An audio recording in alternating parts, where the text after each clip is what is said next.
At the time that this beef task force was introduced, I predicted that it would be a talking shop. Now, I accept I was wrong. It wasn't even a talking shop.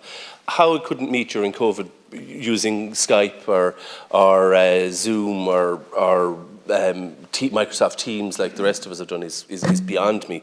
I completely agree with Deputy Conway Walsh about feedlots. There's one other point I wish to say, Minister. This growth in cattle coming out of feedlots is very much at odds with the image of Irish beef that you're seeking to portray, rightly seeking to portray abroad.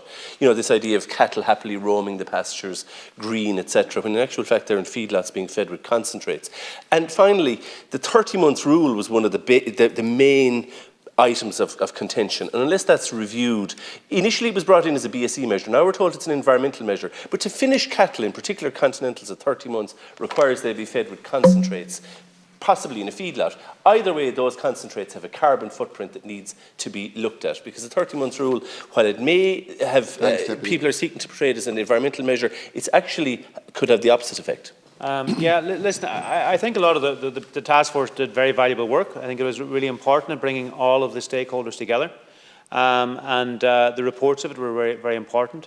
Those transparency reports that they published, I think, were an important piece of work to be done. Certainly, in relation to the establishment of the Food Ombudsman, which I am progressing the legislation for, that's a role I would see it carrying out and bringing that much-needed transparency into the food supply chain.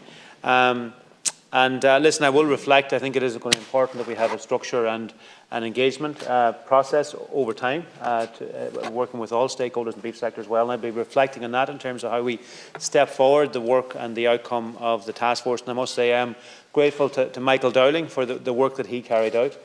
Challenging work. It was a really difficult time for the sector whenever that was set up. I think he brought that forward and drove it on. And I'm grateful for him taking on that role. Going forward, I think transparency is key here, and that's something that's very much central to my objectives as Minister to deliver on.